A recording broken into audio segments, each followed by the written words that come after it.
সেহরির সময় শেষ হওয়া পর্যন্ত তোমরা খাও, তারপরে তোমরা কি করবা? সুবহে সাদেক থেকে তোমরা তাকে পূর্ণ করো সূর্যাস্ত পর্যন্ত।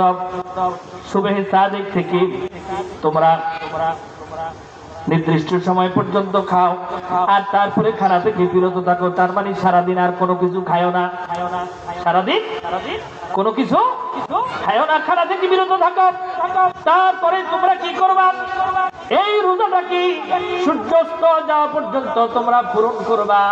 সূর্যাস্ত যাওয়ার পরে মসজিদে যখন আযান হবে, ইফতারের সময় হবে, ঠিক তখনই তোমরা আবার খাওয়া শুরু করে। বলেন সুবহানাল্লাহ।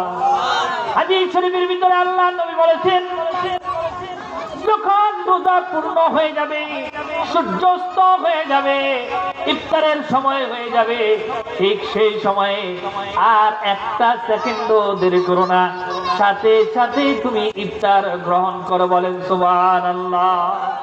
কারণ কি আল্লাহ তাআলা হুকুম কেন করলে? এই জন্য যে সারাদিন আল্লাহ রাজি খুশির জন্য বান্দা রোজা রাখছেন, সারাদিন আল্লাহর বান্দা রোজা রাখছেন, আর রোজা রাখার পরে আল্লাহর ওই বান্দা ক্লান্ত হয়ে গেছেন, আল্লাহ চায় এখন রোজা পুড়িয়ে গেছে, আল্লাহর বান্দা আর দেরি করবে না, সাথে সাথে সে ইফতার করবে, খাওয়া দাওয়া শুরু করবে। বলেন সুবহানাল্লাহ।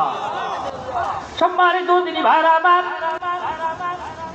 এই রমজান মাসে তিনটা আমলের জন্য আল্লাহ রাব্বুল আলামিন রেখেছেন বড় ধরনের পুরস্কার। সুবহানাল্লাহ বলেন। আল্লাহ রাব্বুল আলামিন হাদিসে কুদসির ভিতরে বলেছেন, আস-সাওমু লি ওয়া আনা আজজি বিহি। রমজানের রোজা হলো আমার জন্য, আর এই রমজানের রোজার জাযাটা আমি নিজ হাতে আমার বান্দাকে দান করব। বলেন সুবহানাল্লাহ।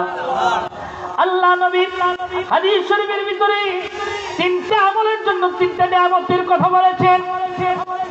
উঠবেন না, কথাগুলো শুনে যান, গুরুত্বপূর্ণ কথা। তিনটা নিয়ামত রেখেছে তিনটা আমলের জন্য। রোজার জন্য একটা, রোজার জন্য একটা, তারপরে আপনার জন্য রেখেছেন তারাবির জন্য আরেকটা, তারপরে রেখেছেন আপনি